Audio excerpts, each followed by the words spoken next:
Hey everybody, welcome back to my channel. I am Tasya from Tasty by Tasya and today we are cooking egg.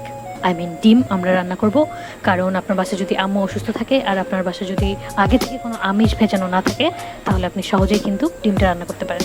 So let's get started, and before that if you haven't subscribed yet please do so because it's free, and also follow my page on Facebook. Now let's start. আমরা তেলটা গরম হওয়ার পরে পেঁয়াজ কুচি দিয়ে দিচ্ছি. বেশ অনেকগুলো পেঁয়াজ কুচি দেবো কারণ ডিম রান্নাটায় একটু বেশি করে পেঁয়াজ কুচি দিলে সেটা খেতে বেশ ভালো লাগে, কারণ ডিমটা তো আলাদা করে সেভাবে করে টেস্ট নেই, সেটাকে আমরা একটু টেস্টি করার জন্য অনেক বেশি করে পেঁয়াজ কুচি দিয়ে দেবো, যেটা আপনার কুচি করতে মনে হয় 1-1.5 ঘন্টা লাগবে. তো সেই সময়টা আপনারা করে নেবেন. আর পেঁয়াজ আগে থেকে কাটা থাকলে তো বেশ ভালো.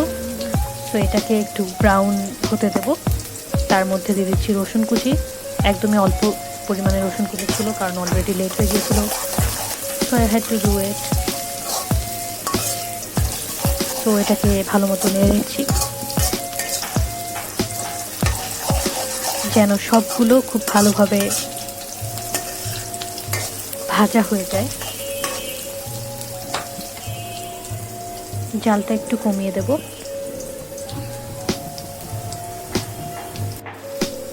এবারে বেশ অনেকক্ষণ হওয়ার পরে আমরা এখানে দিয়ে দেব আদা বাটা, যেটা খুবই কষ্টে ফ্রিজ থেকে বের করে সেটাকে পানিতে ভিজিয়ে রেখে যতটুকু হয়েছে ততটুকু আদা বাটা দিয়ে দিচ্ছি. আর এটা আমি প্রথমবার রান্না করছিলাম, সো আমি আসলে জানতাম না, যাই হোক. তারপর আমরা দিয়ে দিচ্ছি মরিচ, চিড়ে করা মরিচ আর সবগুলো মশলা. এখানে টমেটো সসও নিয়েছিলাম, সেটার মধ্যে হালকা পানি দিয়ে এটাকে খুব ভালো মতো কষিয়ে নেব. এটাই কিন্তু আমাদের ডিমের ঝোলটা হবে, আমরা মেইনলি কারির পার্টটা বানাচ্ছি. তো এখানে মশলা যেগুলো দিয়েছি, মরিচের গুঁড়ো, লবণ, রসুন গুঁড়ো ছিল একটু, আর হচ্ছে টমেটো সসও দিয়েছিলাম. আচ্ছা, আর যেটা বলছিলাম যে ডিমটাকে আগে থেকে সিদ্ধ করে মাখিয়ে নিয়েছি হচ্ছে মরিচের গুঁড়ো, অল্প একটু সরিষার তেল, হলুদ গুঁড়ো এবং লবণ দিয়ে.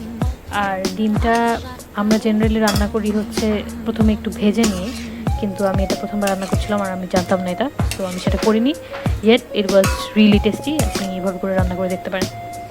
সো এই গ্রেভিটার মধ্যে এখন আমরা দিয়ে দিচ্ছি এলাচ আর দারচিনি, যেটাকে আমার কাটতে হবে, এক হাত দিয়ে সম্ভব হচ্ছিল না, সো আবার করে নিয়েছি. আমি কিছুক্ষণ পরে বুঝতে পারলাম যে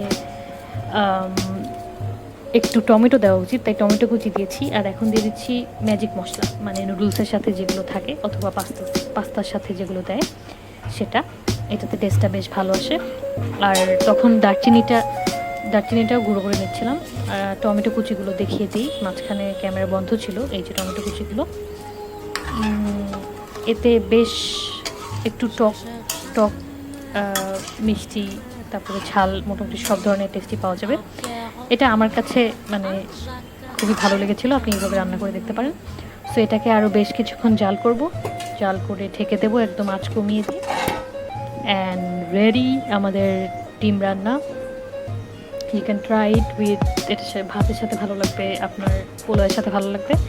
and let me no in the comment section below about it. Thanks for watching.